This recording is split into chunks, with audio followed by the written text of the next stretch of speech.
Howdy folks. So this is my gear. Giant garbage bag with holes cut in it, a pair of rubber gloves and boots. And so I've been doing moose hides. And this is the amount of water I put in there with 2 ice cream pails. I'm not sure where it is, but the ice cream honey pails about that big. I put 2 in there. Stirred the water up, dissolved it all, threw my moose hide in there. Now I use this tub because it's easy to get the moose hide out. If I use a drum like that, plastic one, it just tips over and then makes a mess. So I have another calf hide here, and it's in this one here. There's a moose calf hide in there. So anyways, I got the hide on here.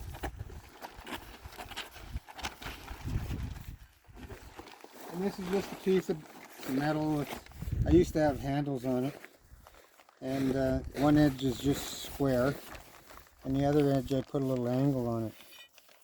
But you could use a chainsaw bar. You could use a leaf spring. You could use anything you want. So this moose hide has been in there for 6 days because the hide's so thick. If you look here, look at how close like that's super close. The hair is hollow and you can see now that it's coming off. So, and moose hide here, if you look,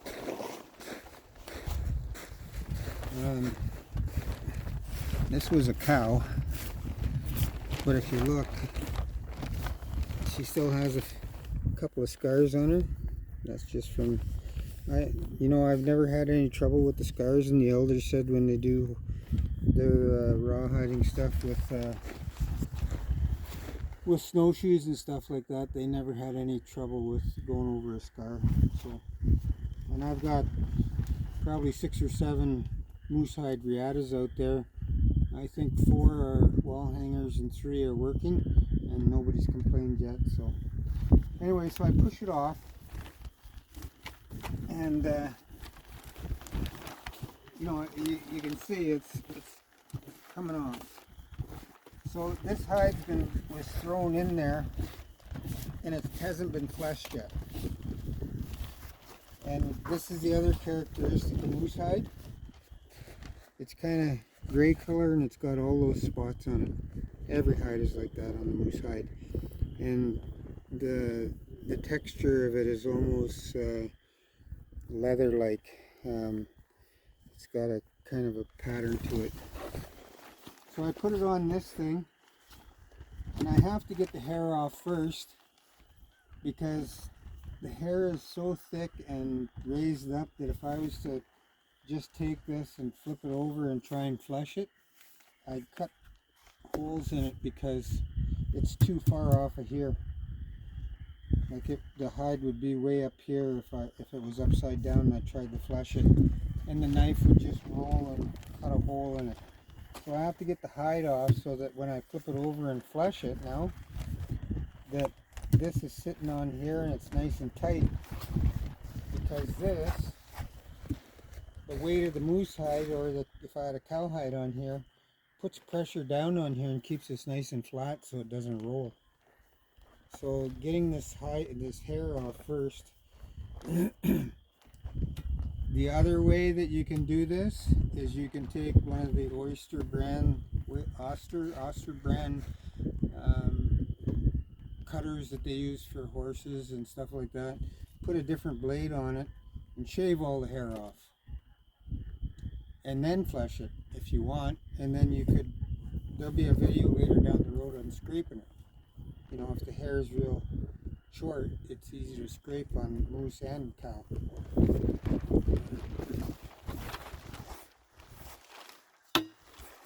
So I go along and I do the whole thing, and then I take this is just a fleshing knife, and I just cut a hole there, and then I'm going to move that hole to here so my hide keeps spinning around and gets hooked on there.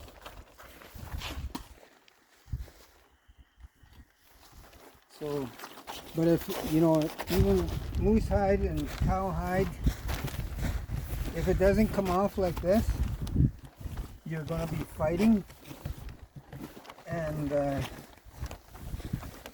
you'll have nothing but trouble, especially with this, especially with the moose hide, because once you get to the hump, the hair is even bigger and thicker, and it's hard to get off.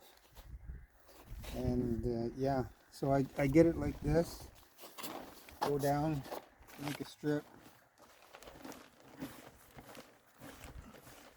See, even some of this is it's coming off not bad, but you can see the scars. But what I'm looking for is, like, if there's a big open one. These are all healed scars, but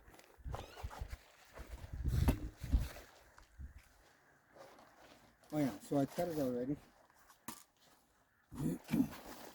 So I grab my hide. It's heavy. And I'll pull it up here like so and give it a turn if I can. Cowhide is a lot easier. It's lighter, but this is so thick. Gotta get over here.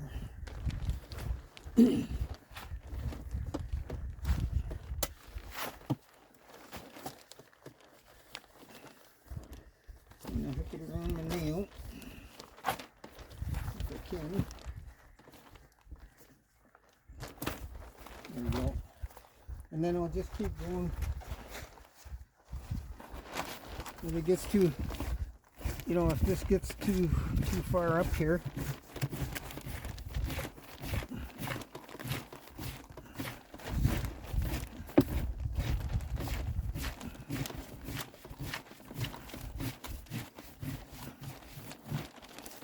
so I'm still having to work a little bit.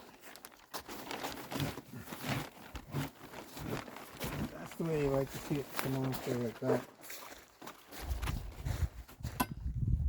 So I'll just keep going around, and as I go, I cut my holes, and that way, when I flush it, and it's all done, I'm going to take that one of those cans over there, and I'm going to fill it up, well, probably half full of water, and then I'll put 2 things of vinegar in, 2 jugs of vinegar in, and neutralize the lime on both sides of this.